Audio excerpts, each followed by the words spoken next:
Today I'll start with ought to. Ought to expresses moral obligation or desirability.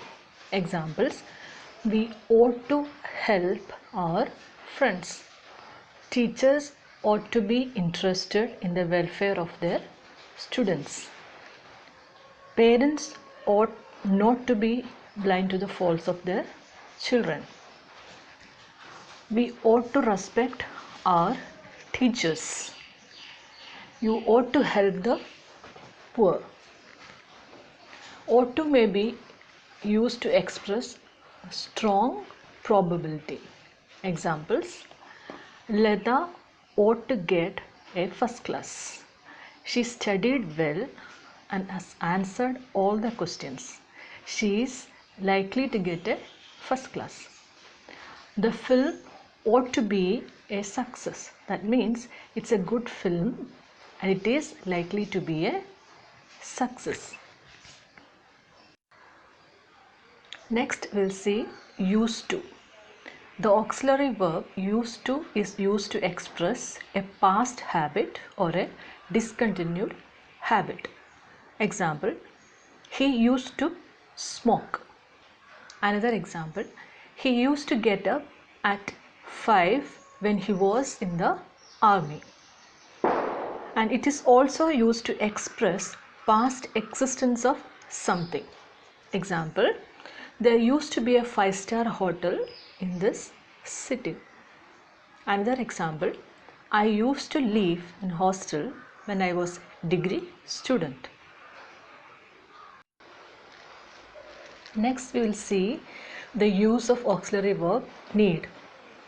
Need is usually used only in negative and interrogative sentences and also in sentences that contain semi-negative words, that is scarcely, hardly, etc.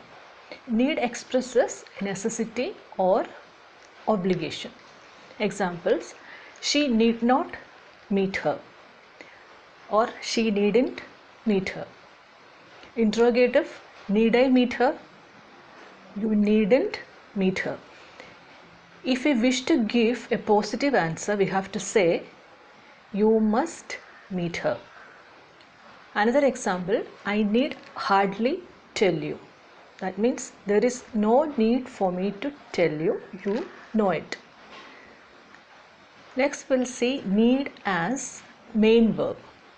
Need can be used as the main verb. When used as a main verb, it is not an anomalous verb. It is then an ordinary verb. Examples: she needs a good thrashing. Do you need this book? Does she need cash? He did not buy the book because his brother had a copy of the same book. Negative sentences you can use as she doesn't need your help. They don't need your help.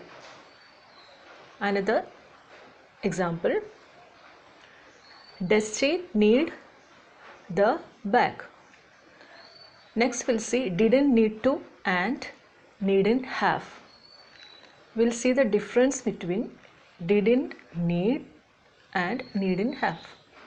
Examples: she didn't need to buy the book. That means she did not buy the book because there was no need for her to buy it. Another example: she needn't have bought the book. That means she bought the book but there was no need for her to buy it.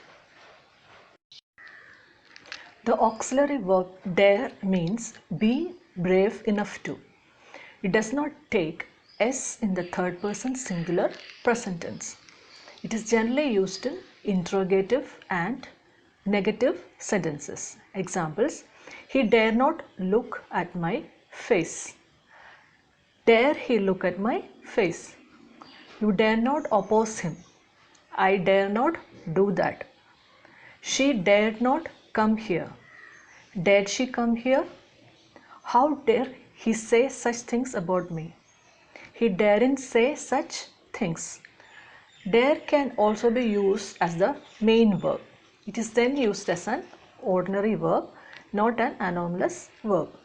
When used as an ordinary verb, dare means to be brave enough to challenge and to face boldly. Examples: he did not dare to go. I wonder how he dares to say such things. He dared me to jump over the stream. That means he challenged me to jump over the stream. I dare anyone to prove that my facts are incorrect. That means I challenge anyone to prove that my facts are incorrect. He will dare any danger. That means here dare means face boldly. He dares me to swim across the river. That means he challenges me to swim across the river. That's all for today. Please like and subscribe Travel Treats for more updated videos.